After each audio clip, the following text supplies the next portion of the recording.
And we're back here on the ETBU Coaches Show, brought to you by Hometown Tire. Always got to get that plug in. But we're here, Coach, as this is sort of the holiday edition, so to speak. The consensus is in about my ugly Christmas sweater from last week, so I decided to kind of switch it up to the holiday version. I like it. Definitely appreciate that, Coach. But good to have you back here on the show. We are here to kind of recap the Millsaps matchup for you guys. You guys came away with a 75-59 win, kind of a wire-to-wire win.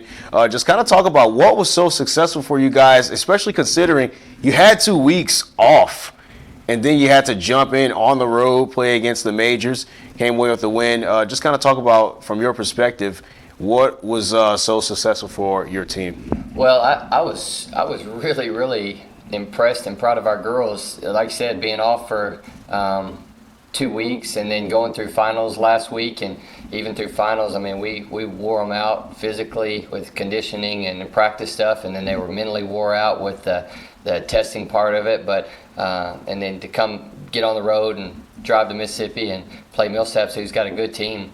I was really proud of the way we started the game. We jumped out, and I mean, the girls were on fire. They were making everything, and we locked them down for a long period of time. I think they only had 3 points for like 7 minutes, and then they ended up with 9 in the quarter. And then from there, we didn't play bad. But we didn't play great the rest of the way for the other 3 quarters. But we had some really good offensive performances. I mean, I thought it was Hannah Hudson's best game of the year. She played 36 minutes, which is crazy for me. Yeah. I don't ever play people that long. But the little sophomore from Grandview's doing a heck of a job. And I think she was, 2 or 3 or 3 from the field, and made some free throws, and just played really, really well. And, Kim Childress and Kendrick obviously led us in scoring, I think 24 and 21 points. But just shot the ball well. But Millsaps did some things that gave us some problems. We struggled to get on the boards again and had some turnovers. It was just kind of silly. But to go on the road and win by whatever it was, 15, 16 points after finals, be off 2 weeks, and it was definitely good. You always want to win on the road, and so I was really proud of the kids. Absolutely, and one of the things that I kind of looked at the stat sheet is, just watching the game, I thought that you guys had kind of a negative as far as rebounds. I thought they out-rebounded you guys, but when I looked at the stat sheet, it ended up being 30-30. So just kind of talk about, from that perspective of the game, how you guys kind of handled that, considering that they had some strong interior play on that end of the floor. Yeah, they have one young lady that is a fantastic rebounder. She is an elite athlete. She's really, really strong physically and athletic, and experienced, and she gave us problems on the boards. The reason why it felt like we were getting our tail kicked on the boards is because she had 6 or 7 offensive rebounds, which is a lot, and so that was a big part of it. But conversely, we shot the ball really well. I think we shot 50% from the floor, and so we didn't miss a lot of shots, and I think we got 10 or 12 offensive rebounds. So I think we got almost half of our misses, which is pretty good. But yeah, they gave us a little bit of problems on the defensive glass, but it's part of it. We got to get better. Absolutely. And speaking of getting better, at this point of the season, when you kind of look at it, I mean, it's only been 7 games. I feel like you guys have played a lot more games, but it's only been 7 to this point. So just kind of talk about, what your team is looking like from that first game to now the 7th game. Are you guys kind of starting to round into form the way you want to see your team approach the games? I don't know that we're anywhere close to being as good as what we can be. I think the sky's the limit for this team. I really, really do. We're still playing with 3 freshman point guards who everything is new to them. They've never gone through a finals week. They've never gone through this week where, okay, now school's over and you got nothing but time to hoop and hang out. But they're also so close to Christmas and going home. So it's like, okay, well, I'm really kind of ready to be home with my family.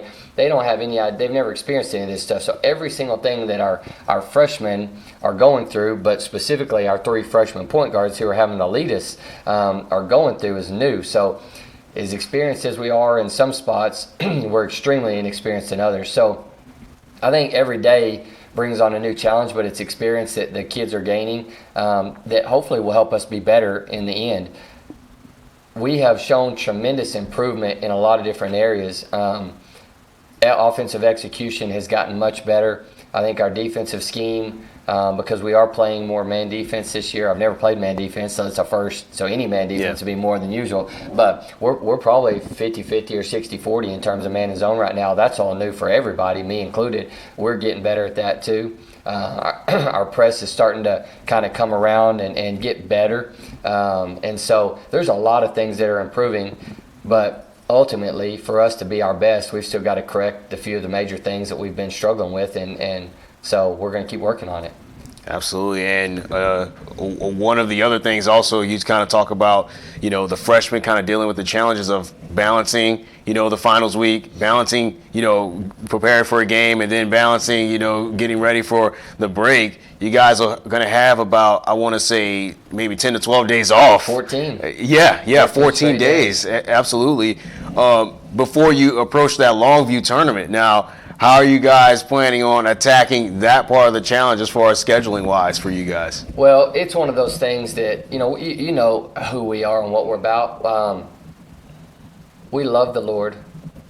We really want to commit everything we do to honoring the kingdom of God. And this is the holiday season where it's not about presents and all that stuff, but it's about Jesus and about family and about love. And so we're excited that our kids, and us too, that we get to go and have 2 weeks off away from the game. And we are trusting that they will stay in shape. We're trusting that they're going to work out and shoot and keep their bodies fresh and healthy. But we want them to get away from the game and from each other and from all of us, because I think one thing that we learned is the more time off that we give them, they come back hungry and excited and fresh. And we want to be physically fresh and emotionally fresh and spiritually fresh. And that will help us be our best at the end of the season. And so, we're not even thinking about the Longview tournament right now. We're just thinking get through these next, Wednesday, Thursday, and Friday and get on to the break. But we just trust that the Lord is going to honor our desire to honor Him, and that even if they come back a little out of shape, we'll figure it out. Absolutely. So, and I know you got to be ready for Christmas. Yeah. Right? We got the famous ETU Christmas party coming up. Yeah. So that's always a blast. And to see family. We actually, we're having our team Christmas party tomorrow. So got some surprises for the girls in hand. Wow. So it's going to be a lot of fun. But yeah, everybody's excited. This is a fun time of year when you just play ball and hang out. Absolutely. That's a perfect segue, because I was going to ask you guys, kind of what you have up your sleeve here for this year's Christmas party. It's the third year in a row that you're hosting this particular team. So how does that kind of, I'm not going to give any secrets away this year. Yeah. The last 2 years we've obviously have a big meal and a lot of stuff, other things, but we always have a gingerbread house building contest, and we split it among the groups, the freshmen, sophomores, juniors, and seniors. Well, I don't think we're going to do that this year, but I'm not telling the team what we're going to do. I've got something pretty big in store, so I'm excited to see how this all turns out. But a lot of the girls talk about wanting to come over and play games all night long, and so I'm definitely the most competitive on our team, and so I really hate for them to not enjoy their Christmas party because they're getting beat at Monopoly and cards and dominoes all night long. So I don't know. We're gonna have to find a good balance there, but we'll definitely eat a lot and sing some carols, and maybe I'll let the players play with my daughters. Hopefully they can beat them. Absolutely. And just speaking of, just talking about the holiday season, and we know it's not about the presents or things like that, but I want to talk about the girls. Are they excited about what they could be expecting to open up on Christmas Day this year? My girls? Yes, sir. Oh my goodness, are they? I mean, my wife is a Christmas fanatic, and so as soon as Halloween was over, we were decorating for Christmas. And so our stuff, not Halloween, Thanksgiving. And so we've had stuff up forever, and we've got Christmas trees in every room. But yes, my daughters are super excited. There's presents under the tree, and they can't help it. Riley Rose is like, can I open a new present? Can I open a present early? But yeah, they're, the elf on the shelf is there, and so he's always moving around. So they're excited to see where he's hiding every single day. But yeah, there's a lot of presents to be opened and a lot of desserts to be eaten, and it's a fun time of year and a fun season of life for us, and Coach Henson and his wife, because they've got little kids, and so we're excited to enjoy all that. So absolutely. Well, thank you once again for joining us, Coach. This is head women's basketball coach Rusty Raibolt, folks. And if you want to stay up to date with everything that his team is doing, as well as the other teams here on ETBU Athletics, follow us at Go ETBU Tigers, or visit us at goetbtigers.com. Once again, Mark T. Robinson here with head women's basketball coach Rusty Raibolt. We'll see you guys again next year for another edition of the ETBU Coach Show.